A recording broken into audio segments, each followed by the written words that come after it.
nama saya Asy Safina Santipardi dengan NIM 200205171. Perkenalkan, nama saya Bella Damayanti, NIM 200206161. Perkenalkan, nama saya Hizky Rianja, NIM 20020505173, kelas 14 Farmasi.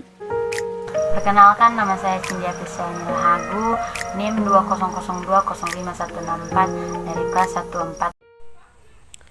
A. Etimologi dan teori dasar.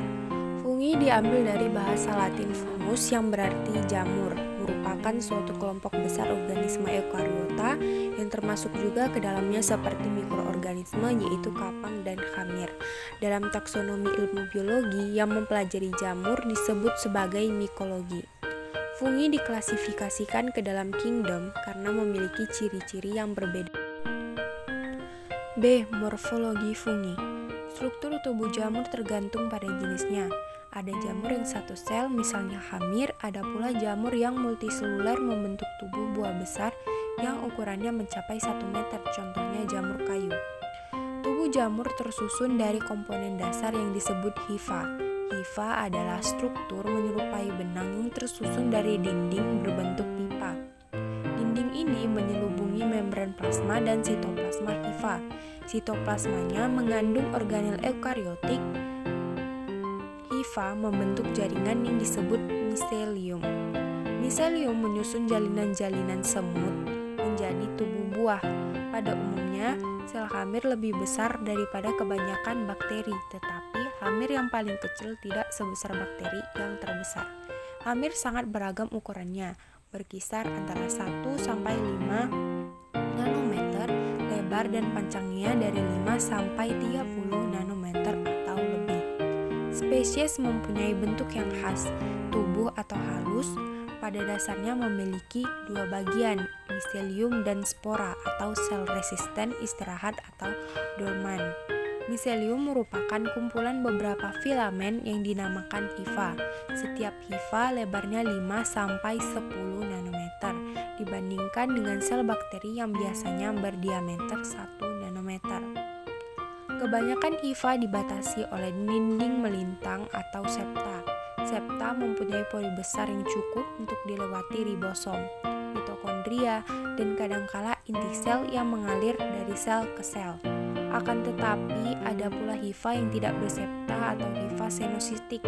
Struktur hifa senositik dihasilkan oleh pembelahan inti sel berkali-kali yang tidak diikuti dengan pembelahan sitoplasma. Hifa pada jamur yang bersifat parasit biasanya mengalami modifikasi menjadi haustoria yang merupakan organ penyerap makanan dari substrat. Haustoria dapat menembus jaringan substrat.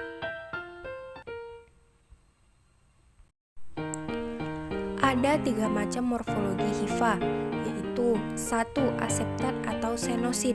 Hifa seperti ini tidak mempunyai dinding sekat atau septum. Yang kedua, septet dengan sel-sel uninukleat. Sekat membagi hifa menjadi ruang-ruang atau sel-sel berisi nukleus tunggal.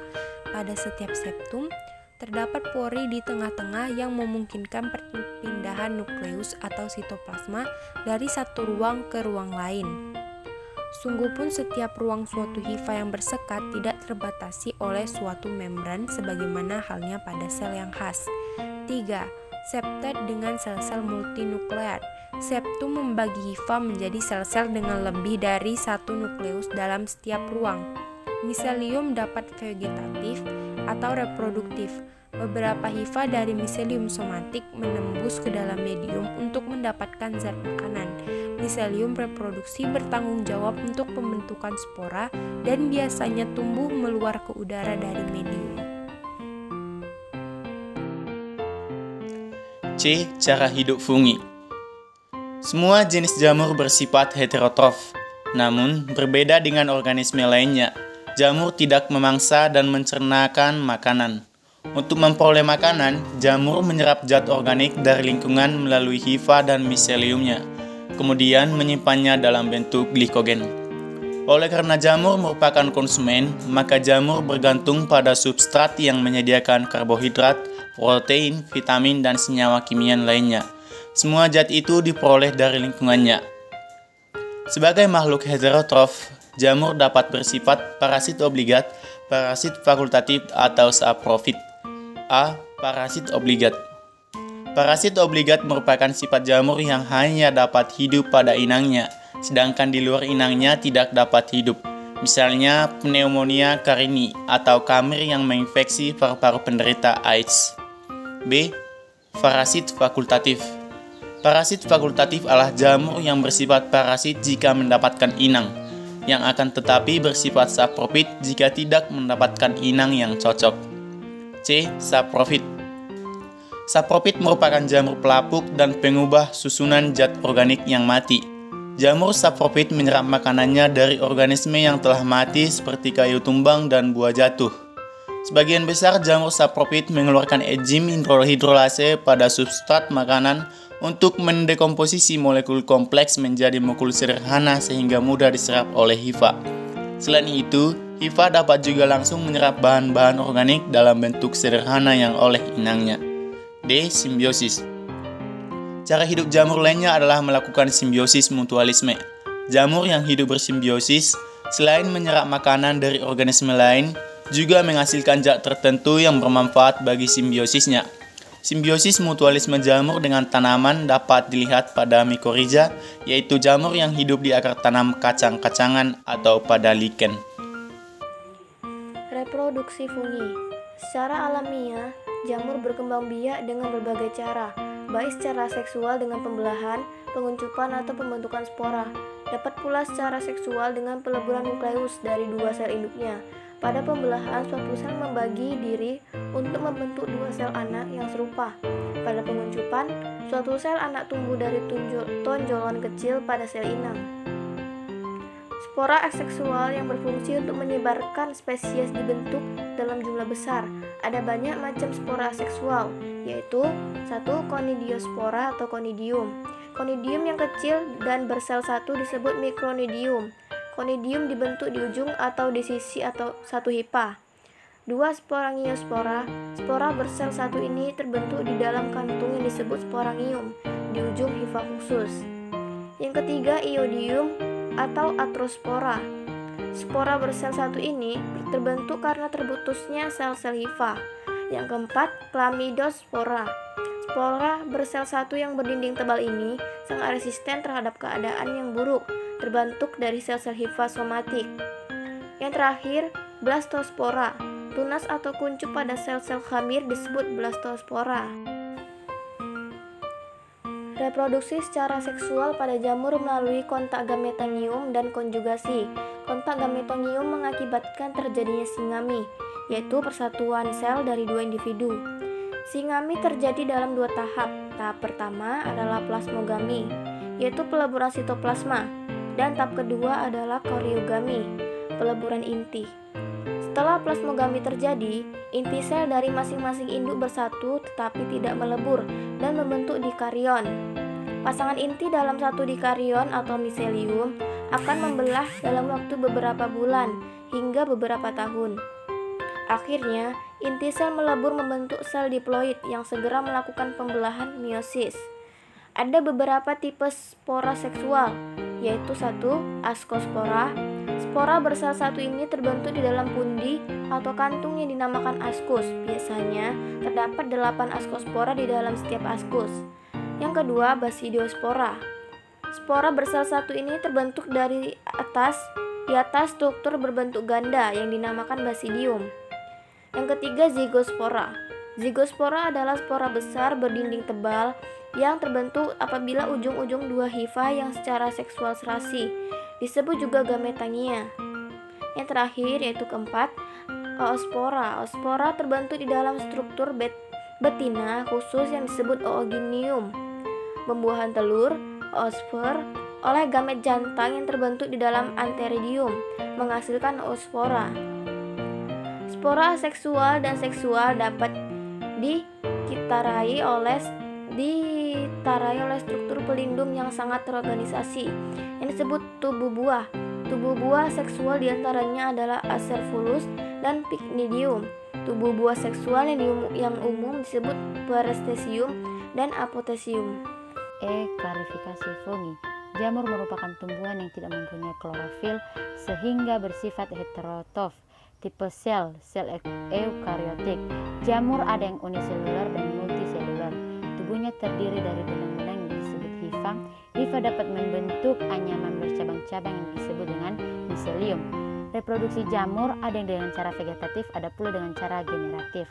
Fungi dibagi atas 6 divisio, yaitu pertama Mysomycotina atau jamur lendir.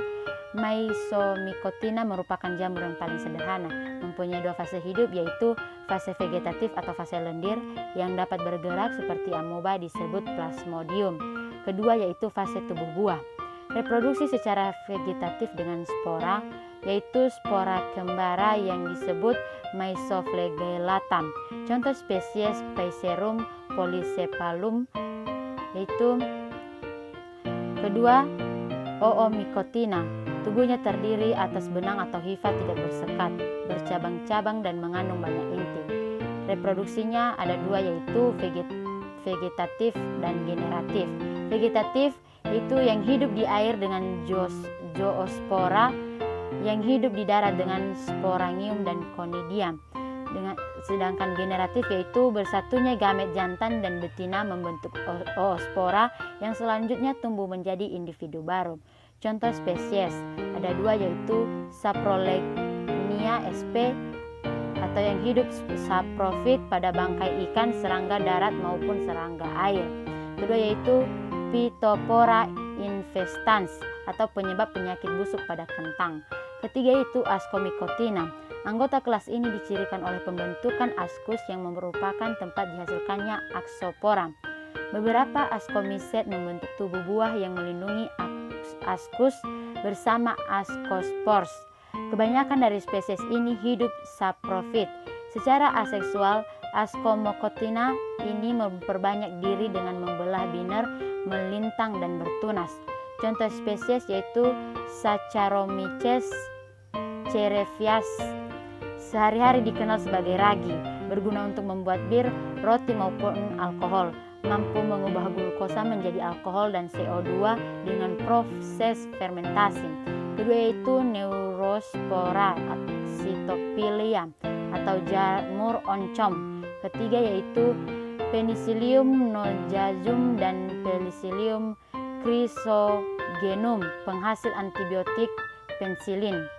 Keempat yaitu Penicillium camemberti dan Penicillium roqueforti, berguna untuk mengharumkan keju. Keempat yaitu Basidiomycotina.